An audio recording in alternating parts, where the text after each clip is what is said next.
Nakatakdang magsagawa ng Unity Ride at Road Safety Summit ang pawalang palalawigan ng Isabela ngayong araw bilang bahagi ng pinaigting na kampanya laban sa tumataas na bilang ng mga aksidente sa lansangan sa lalawigan. Sa panayam ng Bombo Radyo Kawayan kay Ginoong Kim Agbayani, ang Public Safety Officer ng Isabela, sinabi nitong aabot sa 24 kilometers ang ruta ng Unity Ride na magsisimula sa Isabela Park at iikot sa ilang bahagi ng City of Ilagan bago magtapos sa Capitol Compound.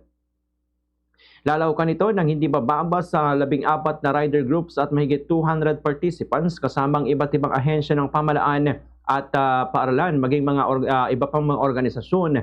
Ayon kay Agbayani, mahigpit na ipatutupad ang no helmet, no gears, no ride policy upang matiyak ang kaligtasan ng mga lalahok. Kasama rin sa magbabantay sa aktibidad ang hanay ng pulisya, traffic marshals at iba pang law enforcement agencies.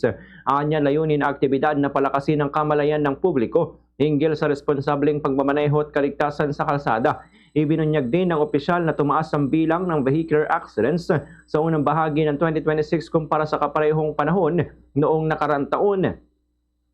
Mula sa baseline na 790 na naitalang aksidente noong nakarang taon, nasa mahigit 200 na insidente na ang naitala ngayong unang quarter pa lamang na may average na 15 o 15 aksidente kada linggo. Dahil dito, binigyang diin ni Agbayani ang kahalagahan ng kombinasyon ng maigpit na pagpapatupad ng batas at patuloy na edukasyon sa publiko. Umaasa naman ang pamahalang panlalawigan na sa pamamagitan ng Unity Ride at Road Safety Summit, mas mapapalawak ang kaalaman ng mga motorista at pedestrian upang maiwasan ng mga aksidente at mapanatili ang kaligtasan sa mga lansangan ng Isabela.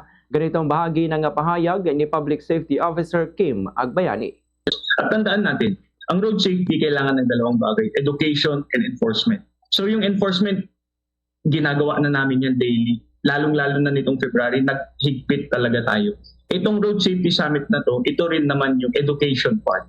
Ito yung information, education, and communication campaign and operations natin na kung saan inire-remind natin ulit ang ating mga kababayan kung ano ba dapat ang kanilang responsibilidad, kung paano ba dapat mag-drive or magmaneho or kung paano pa bilang isang pedestrian sa lansangan. So lahat ito matatakil